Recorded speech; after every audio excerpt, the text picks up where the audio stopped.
there is truly no better time than right now to steer clear of what could have been a complete disaster. Signal the next crucial move and take a deep dive into the current state of the 49ers roster as training camp looms just around the corner. The excitement is building steadily because in the coming days we'll finally get solid information straight from the front office and coaching staff. The anticipation is real and you can feel the energy buzzing through the fan base. But while we wait for those official updates, let's break down how the 49ers managed to avoid a nightmare scenario, the big move they just signaled with their recent actions, and what the latest reports are telling us about this highly regarded roster. One name that popped up a lot in draft conversations was Shamar Stewart from Texas A&M. Many fans believe he could have been a perfect fit for the 49ers. But the truth is the team's main focus was on shoring up their ability to set the edge and stop the run, something Stewart just didn't quite fit. Now don't get me wrong, I personally thought Stewart was a fascinating prospect. The guy's an athletic freak with a first step that's lightning quick, and he's a genuine threat when it comes to rushing the passer. From that angle, I totally get why many were excited about the possibility of him joining the squad. However, the 49ers weren't seriously interested because his skill set didn't align with their immediate priorities. And honestly, even if they had picked him, it might not have changed much in the bigger picture. On the flip side, Stewart's current situation with the Bengals has turned into a bit of a headache. The latest word is that the holdup isn't about money, but rather some very strict contract guarantees and disciplinary clauses that are causing negotiations to drag. His agent reportedly wants the contract fully guaranteed even in extreme situations, like serious violations or hypothetically something as severe as imprisonment. While the Bengals believe this is unlikely to ever come into play, it's been a sticking point preventing the deal from closing. Some insiders suggest there could be more behind the scenes, but at least officially that's where things stand. This whole saga just highlights how complicated NFL contracts can get when you mix talent with off-field concerns. Now shifting gears to the roster strengths and weaknesses, there's one glaring issue that's been grabbing attention: the thin defensive tackle rotation. Several experts, including ESPN, have voiced concern that this group could be one of the weakest in the entire league going into the 2025 season. With key players like Malik Collins and Javon Hargrave signing elsewhere, the 49ers defensive tackle depth has taken a hit. Their only real impactful additions were rookies Alfred Collins and C.J. West, both of whom are young and unproven at the pro level. Jordan Elliott, who typically plays a rotational role, tops the depth chart, while other competitors like Kevin Gibbon, Evan Anderson, and Kalia Davis saw less than 30% of defensive snaps last year. It's a thin group that could be a real vulnerability if injuries strike or if they can't find consistent production. Interestingly, despite these concerns being widely publicized, some of us viewing the team through the familiar red and gold lenses aren't as panicked. There's a belief that the coaching staff's flexibility and the versatility across the defensive line might be enough to mitigate the risks. Players like Michael Williams, who can slide inside when needed, add a layer of adaptability. Plus, the 49ers have brought in experienced coaches like Gus Bradley and Robert Saleh to run the defensive front. And of course, Chris Kosarick remains a key figure even if some fans have questions about his role and impact. The team clearly isn't signaling alarm bells just yet. Instead, their moves suggest they're addressing other areas of the roster. That brings us to the big signal the 49ers just sent. Their focus is shifting toward the wide receiver position. The release of George Odman, which appears linked to injury issues, has opened a roster spot that the team seems intent on filling with wide receiver depth. There's even talk that Odman could make a mid-season return, possibly even back to the 49ers. But for now, they're prioritizing bolstering the receiving corps. Recent reports indicate the team held tryouts with 6 wide receivers and brought in local quarterback Spencer Petros, likely to throw passes during these sessions. This clearly signals an intent to add more bodies at the position to create competition and depth for training camp. What's intriguing here is that the 49ers don't seem to be chasing big-name established wideouts like Amari Cooper or Keenan Allen. Instead, their approach looks more focused on finding reliable depth players who can make the 90-man roster and contribute during camp. This makes sense given the need for numbers at receiver, especially if certain players like Jawan Jennings face potential holdout scenarios that might limit their availability. The team wants to ensure they have enough players on the field ready to run routes and keep the offense humming during practices and preseason games. How this strategy plays out over the next couple of days will be fascinating to watch. especially as we get closer to the official start of camp. Speaking of camp, there's the ever-present question about the 49ers roster age and overall quality. Is this group truly built to contend? Are there aging veterans whose performance might dip? These questions are fair and especially relevant, as training camp represents the last major opportunity for the team to gel before the regular season grind begins. This is the point where coaches and players really come together to form the chemistry and toughness that can carry a team through the ups and downs of the year. One way to get a clearer picture of the team's strengths is by looking at how the league's top players aged 30 and older rank, and the 49ers have some serious talent in that category. Jeff Kerr of CBS Sports recently released his annual list of the top 30 NFL players 30 or older, and 3 49ers made the cut. At number 4 is George Kittle, who has only continued to improve with age. Last season, Kittle recorded 78 catches for over 1,100 yards and scored 8 touchdowns, ranking 3rd among tight ends in receiving yards. He's been a constant force selected to the All-Pro team for 3 consecutive seasons and arguably the most well-rounded tight end in the league. His 4 seasons with over 1,000 yards receiving trail only Travis Kelce in NFL history, and there's every reason to believe he'll add to that tally in the upcoming year. Another veteran making the list is Trent Williams, a true titan at left tackle. When healthy, Williams is still one of the best at his position. Despite playing only 10 games last year, he allowed just 1 sack on nearly 360 pass-blocking snaps and surrendered minimal pressures, demonstrating an elite level of play. His 11 straight Pro Bowl appearances and multiple All-Pro honors underline just how exceptional he is, and at 37 years old, many expect a strong bounce-back season. The idea of a future Hall of Famer delivering at that age is music to any fan's ears. Rounding out the 49ers veterans on the list is fullback Kyle Juszczyk, who has made 9 straight Pro Bowls and been selected to the All-Pro team twice in recent years. Juszczyk's impact goes beyond just blocking. He remains one of the best receiving fullbacks in the game, and his skills are only getting better with time. Alongside Patrick Ricard, he's helped revive the fullback position's relevance in today's NFL, proving it can still be a valuable asset in modern offensive schemes. All this raises the big question again.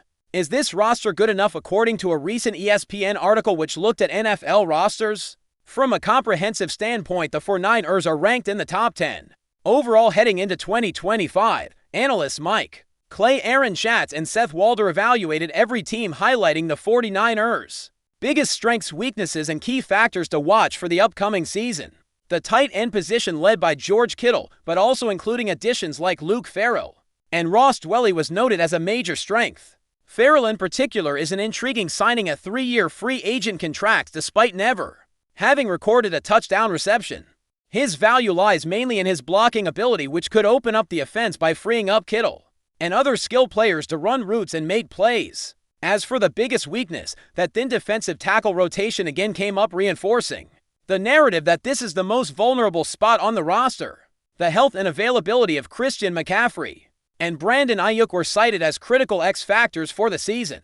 McCaffrey's ability to return to form after injury and Ayuk's recovery timeline could heavily influence how effective the offense is. If both perform well, the 49ers' playmaker depth will be formidable. If not, the team will likely have to rely on breakout seasons from players like Ricky Pira and steady contributions from veterans like Kittle and Jawin Jennings. Finally, one under-radar player to keep an eye on is Luke Farrell.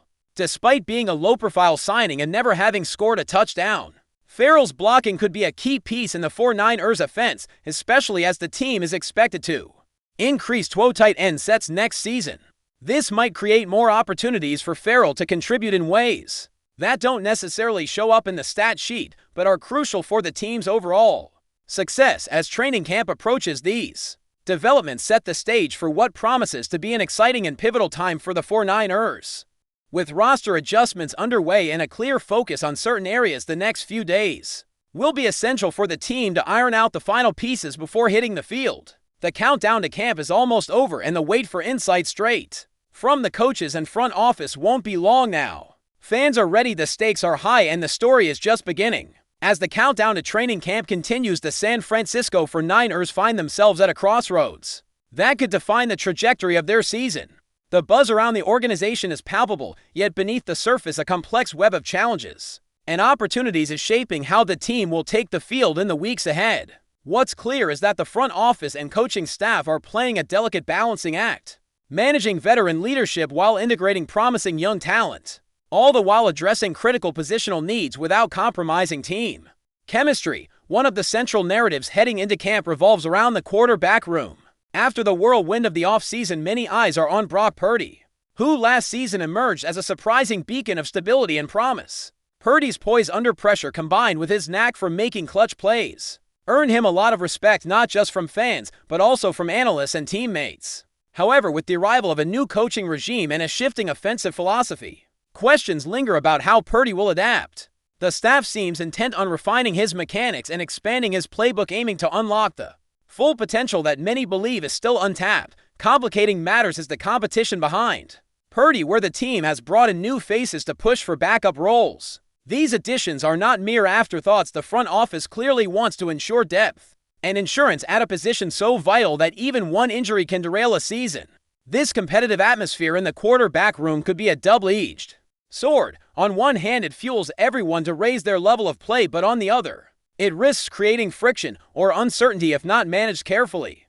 The coach's ability to maintain cohesion while fostering competition will be critical. Meanwhile, the offensive line, traditionally a strength for the 49ers, continues to be a focal point. While Trent Williams remains the cornerstone at left tackle, questions about durability and how much he can play consistently remain. The 49ers have also invested in depth drafting and signing players to protect the quarterback's blind side and open lanes for the running game. The line's chemistry is something that can't be rushed, so training camp is the crucial window for these players to synchronize their techniques and communication. How well they gel could dictate the success of the offense as a whole. The running back situation presents its own set of intrigues. Christian McCaffrey, when healthy, is undeniably one of the most dynamic players in the league. His combination of rushing prowess, receiving skills, and field vision make him a central figure in the 49ers' offensive scheme. Yet injury history casts a shadow.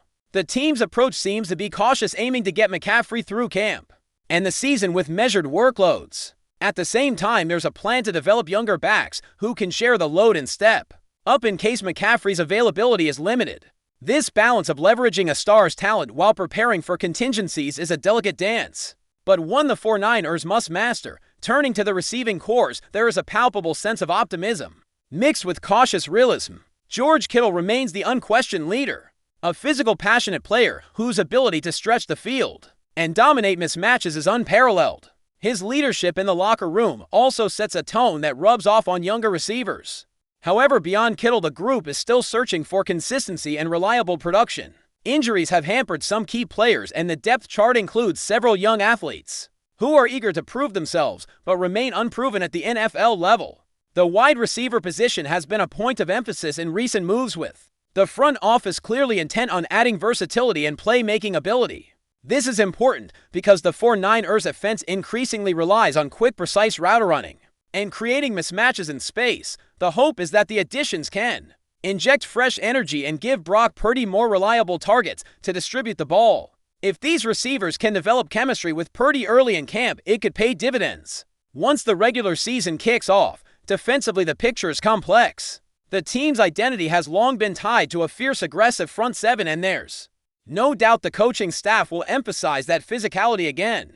However, the depletion in the defensive tackle group poses a strategic challenge. The 49ers have always relied on penetrating interior linemen to disrupt plays, but with a thinner rotation, the risk of fatigue and injury increases. The staff will likely need to get creative, perhaps shifting defensive schemes or utilizing more versatile linemen who can slide inside or outside depending on matchups. Linebacker play remains a bright spot, with several experienced veterans anchoring the unit.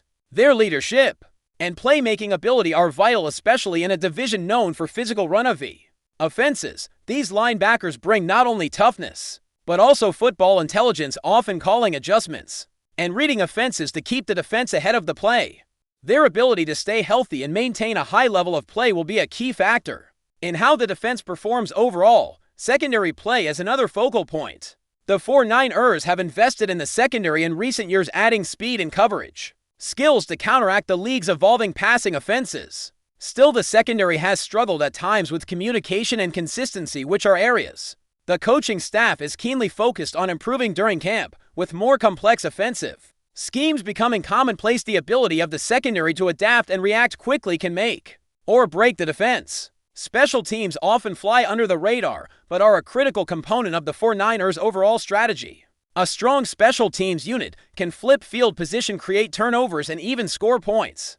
The team has made sure to bring in players with special teams experience, recognizing that these often overlooked roles can swing momentum in tight games. The kicker and punter positions have also been solidified with reliable veterans, giving the coaches confidence that these areas won't be weak links. The 49ers' culture of resilience and hard work has been cultivated over years, and it will be tested again as training camp approaches. The physical and mental grind of camp demands that players push through fatigue, competition, and the pressure to perform. Those who thrive will earn roster spots and playing time, while others will need to be ready to contribute in different ways, whether on special teams or as situational players. The coaches emphasize accountability and preparation, setting the tone for a disciplined yet supportive environment. One of the most intriguing aspects heading into camp is how the coaching staff plans to integrate new schemes and adjustments. With several new faces on the staff and players, there's a sense of evolution rather than wholesale change. The offense aims to become more dynamic, using motion and formation shifts to create confusion and exploit mismatches. Defensively, there may be more emphasis on versatility and disguise, aiming to keep opponents guessing and off balance. The 49ers' offseason moves, though not headline-grabbing in the way blockbuster trades or big-name free agent signings might be, reflect a team confident in its core and focused on addressing specific needs. The incremental upgrades and strategic signings signal a front office that understands the delicate balance between talent, depth, and culture. The hope is that this approach will pay dividends once the regular season begins, allowing the team to compete at the highest level week in and week out. As the calendar ticks closer to the first day of camp, the fan base grows more excited, eager to see their team come together. The questions abound: who will step up? How will the rookies adjust? Will the veterans continue to perform at an elite level? And ultimately, can this team contend for a championship? The answers will unfold over the coming weeks, but one thing is clear: the 49ers are gearing up for a season full of promise, challenges, and the relentless pursuit of excellence. The journey is about to begin, and the stakes have never been higher. But before we dive in, don't forget to subscribe to 49ers Zone and hit the like button on this video. Your support helps us keep bringing you the latest updates on the San Francisco 49ers. And don't forget to share your thoughts on the news in the comments below. San Francisco may be on the verge of one of the biggest defensive coups in recent NFL memory, or so the whispers suggest. In a move that has stunned fans and insiders alike, rumors are swirling that none other than MICAH Parsons, the Dallas Cowboys' defensive phenom, is preparing to suit up in scarlet and gold. While nothing has been formally confirmed, the buzz is growing louder with each passing hour. MICAH Parsons to the 49ers could actually happen. It all started with cryptic social media posts and a noticeable silence from both the Cowboys and 49ers front offices. The NFL rumor mill has since exploded, with insiders dropping hints and fans piecing together clues. According to sources close to the situation, there's strong speculation that a deal has either been struck behind closed doors or is in the final stages of negotiation.